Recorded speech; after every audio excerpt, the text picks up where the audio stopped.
Last month we made about 3 signings in the span of around about 8 days, and then didn't see signings for a few more weeks after that. We've made 3 signings within the last week. Don't tell me we're going to have to wait another couple of weeks for another one.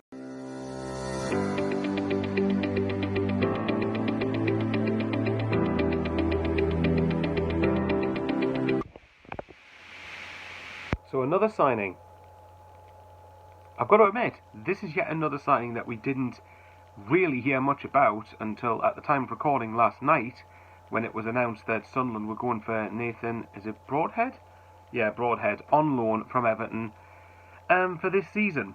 So, yeah, I guess without further ado, we already know what let's get into the statement and then I'll give you my thoughts from there. So here goes nothing again.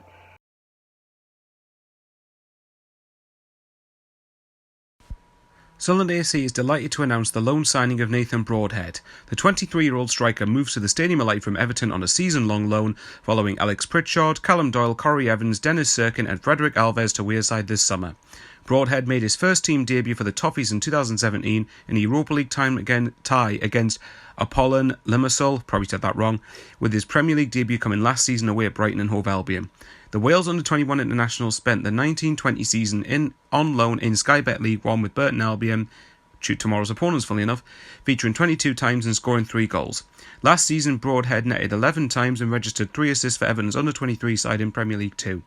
Upon joining SCFC, Broadhead said, that's a mouthful, it's been a mad 48 hours from being on the bench for Everton to arriving in Sunderland, so I'm happy to be here. Oh, so happy to be here. I've had a good pre-season training and playing for the first team and travelling with them to America, and I'm sure that will help me hit the ground running. It's been a long time since I played in front of fans due to the pandemic, and Sunderland is a massive club, so I can't wait to get out there. Finally, Lee Johnson added, Whenever we bring a player in, we do so because we believe they will make us stronger, and that's absolutely the case with Nathan. It's a coup because he's had top-level offers in Europe and Championship offers as well at what is a key stage in his career. He has the experience, technique and speed, and he just needs the vehicle to put that together. We believe that Sunderland is the perfect opportunity, as he will have the team, supply and service and the Premier League environment around him, so it is a really good match. Signing of the summer, Nathan Broadhead. Now, a couple of things just to point out here. Lee Johnson has obviously said in the statement that he had top-level offers in Europe and Championship offers. Now, granted, he might very well say that to make himself look better, but I can't see him saying that if it isn't true.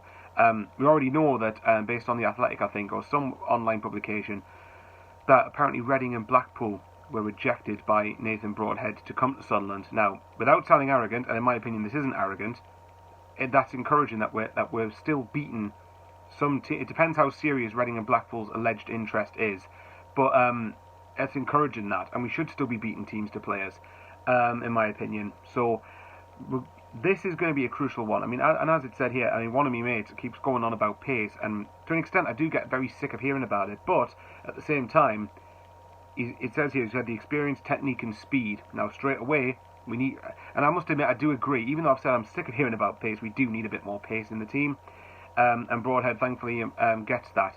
And these are the type of signings that we probably, again, I think I said this for the Alves video and the Serkin video, that these are the type of signings we probably expected, in the context that they're younger. Serkin, obviously, it's a permanent deal, the other two loan. It's a case where we can improve them to a good standard, and they'll go back to their loan clubs much better, or if it's with the case of Serkin, hopefully we'll get a bit of a profit on him. And the last 3 signings in particular, Serkin, a lot of Tottenham fans were gutted to let him go. Alves, I've seen a couple of West Ham fans saying he should be playing in the Championship. He's capable of it, or was even capable of being in their squad as 4th choice for the season. And obviously with Nathan Broadhead, I've seen a couple of them saying that he's capable in the Championship. So a couple of Everton fans saying he's capable in the Championship, or that they're not happy that he's gone.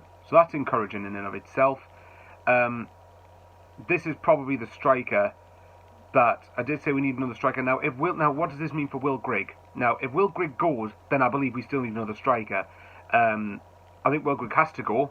I mean, my opinion is never going to change on Grigg. He still should be easily good enough for this league. I don't know what, and you can say, oh, his family's in Wigan. Well, if that's the case, why go to MK Dons then? To me that just makes no sense.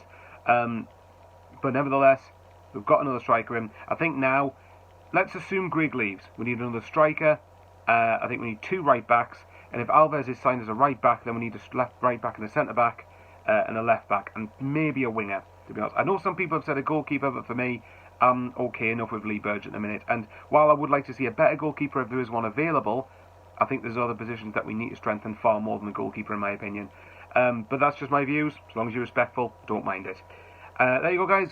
What's your thoughts on it? Nathan Broadhead is a Sunderland player for the rest of the season. Let's hope it's a successful one. And let's keep going. Away the lads, and stay safe. Take care.